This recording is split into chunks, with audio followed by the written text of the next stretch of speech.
a laicidade ou o Estado laico, ele está muito ligado à questão da liberdade de consciência e de crença. E muitos autores defendem que esse é o primeiro direito humano. O direito que a pessoa tem, né, como garantia fundamental, de ter a liberdade de crer, né, ou liberdade de não crer. E isso na Constituição Federal de 1988 está assegurado no artigo 5º, inciso 6º.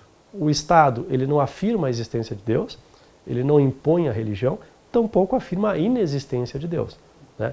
Isso eu acho que é um exemplo interessante e uma reflexão importante, porque quando se propõe, por exemplo, que no Poder Judiciário, né, não deva haver um crucifixo na parede, muitos autores dizem, não, mas o Estado brasileiro não é ateu, como assim não pode ter um crucifixo?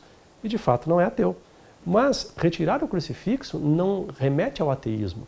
O que remeteria ao ateísmo seria retirar o crucifixo de uma parede de um tribunal e colocar uma placa dizendo Deus não existe. Simplesmente a retirada de um símbolo traduz tão somente a neutralidade do Estado em relação às religiões e não afirma alguma coisa contra a religião. No Brasil, por uma questão de formação histórica, assim como na América Latina, nós temos uma formação de imensa maioria católica, que foi forjada através de uma legislação que impunha essa religião e perseguia as demais. Em outros países, fica mais fácil compreender a laicidade quando há uma dicotomia, duas grandes religiões, por exemplo, católica e protestante, né? Isso facilita a compreensão do benefício da laicidade.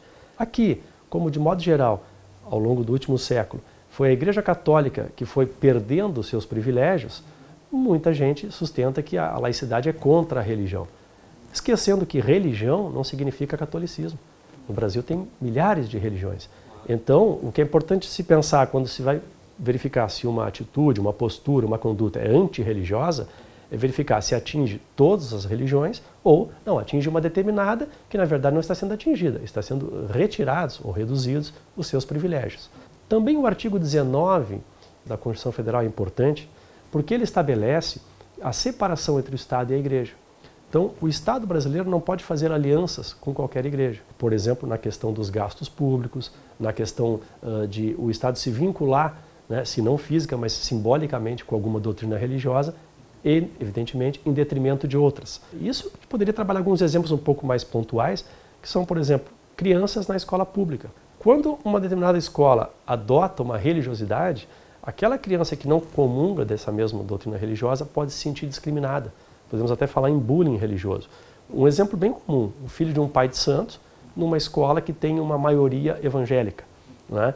Há uma tensão entre essas duas religiosidades, especialmente da parte dos evangélicos em relação às religiões de matriz africana, e essa criança acaba sofrendo, porque em casa ela professa e crê em algo que é rechaçado na escola. Do meu modo de ver, não é papel da escola pública no Brasil doutrinar religiosamente as crianças.